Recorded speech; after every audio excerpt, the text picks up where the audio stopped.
Hello friends, मैं प्रीति सोनी छत्तीसगढ़ से। Friends, आजकल सबसे बड़ा सवाल यही बना हुआ है कि सतयुग कब आएगा, 2028 में या 2032 में। हमारे हिसाब से तो 2028 में ही सतयुग आ जाएगा। आप देख रहे हैं कितना ज़्यादा अधर्म बढ़ चुका है।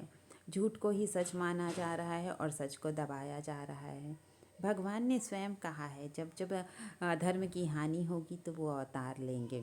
और जो इस दुनिया में आया है उनको तो नाना प्रकार के कष्ट झेलने ही पड़ते हैं, फिर वो चाहे राम जी हो या कल्कि जी हो।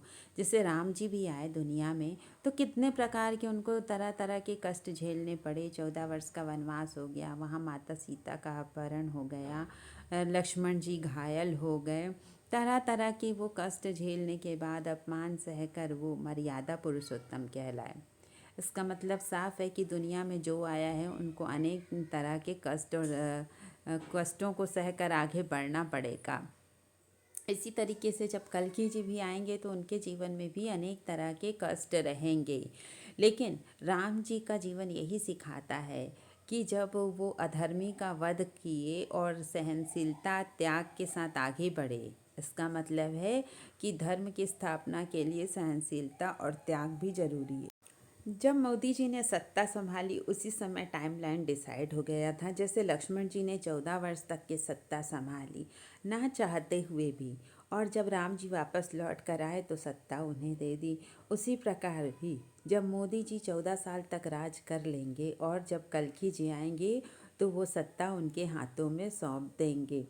जैसे राम जी ने 13 वर्ष तक के वनवास किया और 1 साल रावण से युद्ध किया, उसी तरीके से कल्कि जी भी 13 वर्ष तक के नाना प्रकार के कष्टों को सहकर दुनिया में रहेंगे। और 1 साल के लिए वो सत्य की तलवार लेकर, यहाँ पर तलवार की बात की गई है तो वो सत्य की तलवार है। ये नहीं कि तलवार लेके आएंगे तो वो किसे मारेंगे। हमने पहले भी कहा है कि जो कलयुग है, कली पुरुष जिसे कहा जाता है, कलयुग का राक्षस, वो हमारे मन में निवास करता है। अब उसको तलवार से तो नहीं मार सकेंगे, तो वो तलवार क्या होगी? वो तलवार होगी सत्य की तलवार, जिससे वो कली पुरुष का वध करेंगे। और उसके बाद मोदी जी उन्हें सत्ता सौंप देंगे 14 साल में। जैसे बिल्कुल रामायण में हुआ था कि लक्ष्मण जी इंतज़ार कर रहे थे कि कब श्री राम जी आए, इसी तरीके से मोदी जी इंतज़ार कर रहे हैं कि कब वो कल्कि जी आए और उन्हें वो सत्ता सौंप दे। इसलिए 2028 तक के मोदी जी का पूरा 14 साल का कार्यकाल पूर्ण हो जाएगा और वो सत्ता सौंप देंगे। इसी आधार पर हमने कहा कि पूर्ण सतयुग 2028 में आएगा। जि आज हम कलयुग में हैं, जहाँ झूठ को सच बताया जा रहा है, धर्म का मजाक बनाया जा रहा है और अधर्म को ताकत समझा जा रहा है। लोग कहने लग गए हैं ना कि कहाँ है ईश्वर। हमारे कमेंट में भी लोग कहते हैं कि आप तो बड़ी बड़ी बात करते हो, कोई भगवान नहीं आने वाले, सब कुछ हमें ही संभालना है। तो फ्रेंड्स, ये इंसान के बस की बात ही नहीं है कि वो सब कुछ संभाल सके। इसलिए इंतज़ार तो करना पड़ेगा, कोई माने ना माने, लेकिन भगवान तो बिल्कुल होते ही हैं। जब अधर्म अपनी सीमा पार कर जाता है तब ईश्वर जरूर आते हैं। वेद पुराणों में भी कहा गया है कि कल्कि जी जरूर आएंगे। जैसे श्री राम जी को वनवास में अनेक प्रकार के कष्ट सहने पड़े, वैसे भी कल्कि जी अनेक प्रकार के कष्टों को सहते हुए वो जरूर प्रकट होंगे। वे अचानक नहीं आ जाएंगे। उनके आगमन के पहले दुनिया अंधकार में डूबी होगी, अंधकार अपने चरम पर होगा, तब कल की भगवान प्रकट होंगे। इसलिए जीवन में कठिन समय आए तो ये मत सोचिएगा कि भगवान आपको भूल गए हैं। भगवान आपको भूले नहीं हैं, वो बस सही समय का इंतज़ार कर रहे हैं। भगवान आपको किसी बड़े उद्देश्य के लिए तैयार कर रहे हैं और फिर इससे क्या होगा? धर्म की जीत होगी। तो हम लोगों को भगवान पर विश्वास रखना चाहिए ना। जब भी हम धर्म की बात करते हैं तो लोग आकर उल्टे सीधे कमेंट करते हैं। खैर, कमेंट से तो फ़र्क नहीं पड़ता, क्योंकि बहुत सारे लोग हमें सपोर्ट भी कर रहे हैं कि हम सही कह रहे हैं।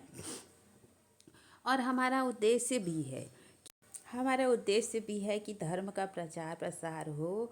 और दुखी तो सब कोई है। देखो, आज की लाइफ में कोई भी एक ऐसा इंसान नहीं मिलेगा जिसके पास दुख नहीं है, जो मानसिक रूप से परेशान नहीं है। तभी आप देख रहे हैं कि अलग अलग तरह की बीमारियां होती जा रही है। कुछ भी बीमारी हो जा रही, किसी को कुछ समझ नहीं आ रहा है, कोई कहीं पे भी जा रहा है, गिर जा रहा है, मर जा रहा है, किसी को कुछ भी समझ नहीं आ रहा है कि ऐसा क्यों हो रहा है। डॉक्टर भी हैरान है, परेशान हैं, लोग कुछ भी कारण बता देते हैं। अब कुछ कारण तो बताना है कि लोग मर रहे हैं तो क्या कारण बताया जाए, तो यही कारण बता देते हैं कि ऐसा ऐसा हुआ इसलिए ये चला गया। लेकिन फ्रेंड्स, सच्चाई ये है कि कोई भी नहीं समझ पा रहा है कि क्या हो रहा है। और आप अपने चारों तरफ भी देख लीजिए कितने तरीके से लोग परेशान हैं। पूरी दुनिया इस समय परेशान है, ऐसा नहीं कि भारत बस परेशान है। और परमाणु बम जो बनाए जा रहे हैं, आप देख रहे हैं, तो ये इसका भी ये बना के नहीं रखा गया है, इसका भी उपयोग ये लोग जरूर करेंगे। अभी आप देखिएगा 2026 से लेकर 2028 के बीच में इस परमाणु बम का भी ये उपयोग करेंगे। तो आप बताइए कहाँ से दुनिया सुरक्षित है। और ये नहीं तो लोग परमाणु बम तो बना रहे हैं, ये तो चलिए इंसान बनाया हुआ है, कृत्रिम है। प्रकृति भी कौन सा हमें सपोर्ट कर रही है। प्रकृति भी अपने विकराल रूप में आ गई है। हमने प्रकृति को बहुत नुकसान पहुंचाया है, तो प्रकृति की भी अब बारी आई है। अब जो जैसा करेगा वैसा तो भरेगा ही, समझ लो। तो हम इंसान भी कम नहीं किए हैं, हमने भी प्रकृति को नाना प्रकार से नुकसान पहुंचाया है, कहीं से भी नहीं छोड़ा। जितना प्रदूषित कर सकना था हमने पूरी तरीके से प्रकृति को प्रदूषित किया है। तो फ्रेंड्स, ऐसा है कि इसी टाइम पे अब बताओ, दुनिया तो बच नहीं रही है तो हमें कौन बचाएगा। ये लोग जो बड़ी बड़ी बातें करते हैं ना हमारे कमेंट में आकर, या ऐसे भी, ज़रूरी नहीं कि हम अपने पोस्ट की बात करें, ऐसे भी आप लोगों ने भी सुना होगा कि लोग बड़ी बड़ी बात करते हैं, भगवान तो कुछ नहीं है, हम ही सब कुछ कर सकते हैं, इंसान ही सर्वसमर्थ है। तो कहाँ से समर्थ है इंसान? इंसान तो कुछ कर ही नहीं सकता है, इंसान के हाथ में तो कुछ है भी नहीं। वो तो बस सिर्फ बड़ी बातें करता है, प्रकृति के सामने तो वो जरा भी नहीं ठहर सकता। जैसे जिसकी मौत आती है तो कितनी देर लगता है उसे मरने में, बस जरा सा समय, कुछ सेकंड लग रहे हैं। उसके बाद भी मतलब वो एक था ना कि यक्ष ने जब युधिष्ठिर जी से प्रश्न किया था, तो युधिष्ठिर जी से पूछा था कि सबसे बड़ा आश्चर्य कौन है, तो युधिष्ठिर जी ने जवाब दिया था कि सबसे बड़ा आश्चर्य ये है कि रोज लोग जो है लाखों को मरते देखते हैं, लेकिन फिर भी सोचते हैं कि वो अमर है। तो हम जब भी किसी से बताते हैं कि ऐसा ऐसा होने वाला है आने वाले समय में, कोई नहीं मानता, बोलते हैं हमारे साथ तो ऐसा नहीं हो रहा है, हम तो अच्छे से हैं। और कुछ लोगों को बताओ फ्रेंड्स, कुछ लोगों को मैंने ये बताया, वो लोग नहीं माने कि ऐसा ऐसा होने वाला है। कुछ दिन बाद वो चले गए। मुझे खुद को ही ऐसा बुरा लगा कि मैंने कहा तो मेरी वजह से तो ऐसा नहीं हुआ है, लेकिन कुछ लोग तो चले भी गए, भले वो हमारी बात नहीं मान रहे थे। क्योंकि जब भी धर्म की बात होती है तो लोगों को बात काटनी तो बहुत ज़्यादा ज़रूरी हो जाती है। हम किसी भी टॉपिक पे बात करें ना, कोई आके हमारी बात को नहीं काटेगा। हम जैसे बोलेंगे कि ये दवाई है, डॉक्टर ने कहा है 4 टाइम पियो, 5 टाइम पियो, खाली पेट पियो, भरा पेट पियो, सोने से पहले पियो, उठने के बाद पियो, इतना कुछ भी हम सब बताएंगे ना, सब विश्वास करेंगे कि हाँ हाँ ऐसा ऐसा हुआ है।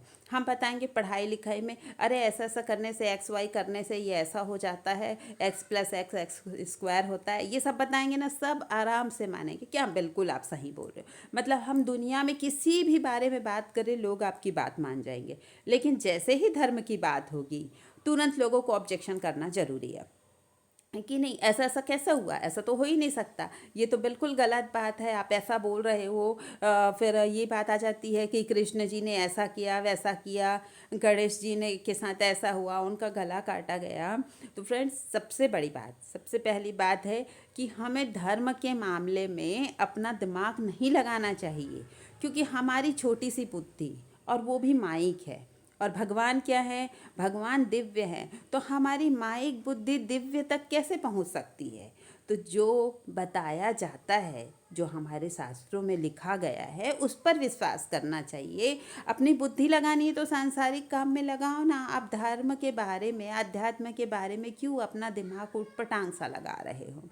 जब नहीं जानते तो फिर उस पे छेड़छाड़ करने की ज़रूरत क्या है? एक तो कोई भी है जो धर्म की बातें करेगा, लेकिन उसे धर्म का बिल्कुल ज्ञान नहीं होगा।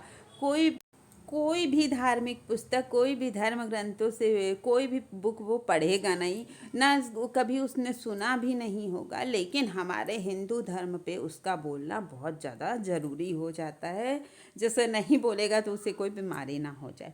तो फ्रेंड्स, जो विश्वास करते हैं हिंदू धर्म पे, सनातन धर्म पे, वो बिलीव करिए। जब आप बिलीव करेंगे तो लोगों को हो सकता है देखा देखी में होगा, और ठीक है, जो नहीं भी मान रहे हैं तो आने वाला समय उनको मनवाएगा। जैसे पहले भी लोग नहीं मान रहे थे तो कोरोना के टाइम पे माना कि भगवान कोई कुछ होते हैं, भगवान भगवान से बढ़कर कोई नहीं। कोरोना के टाइम पे कैसे सब वो कर रहे थे, जैसे प्रॉब्लम आती तो आप लोगों ने भी देखा होगा कि लोग कहते हैं भगवान बचा ले, भगवान मैंने ऐसा क्या किया जो मेरे साथ ऐसा होने लगा।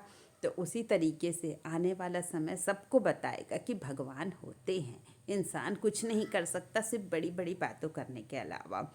तो चलिए, अब अपनी बातों को ज़्यादा ना खींचते हुए मैं तो यही कहूँगी कि बस हमें कल्कि जी का इंतज़ार करना है और पूरे मन से भगवान का नाम लेना है, और हो सके तो पूरा समर्पित हो जाइए भगवान के प्रति। ये नहीं बोल रही हूँ, समर्पित होने का मतलब ये नहीं कि आप अपने काम काज छोड़ के बस भगवान का नाम लीजिए, काम करते रहिए, मन से भगवान का नाम लीजिए।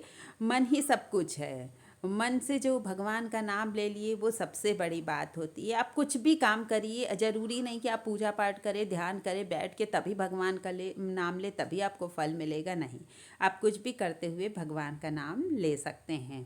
तो चलिए फिर देखते हैं आगे समय में क्या होता है। जय श्री राम, जय कल्कि देव। Thank you friend.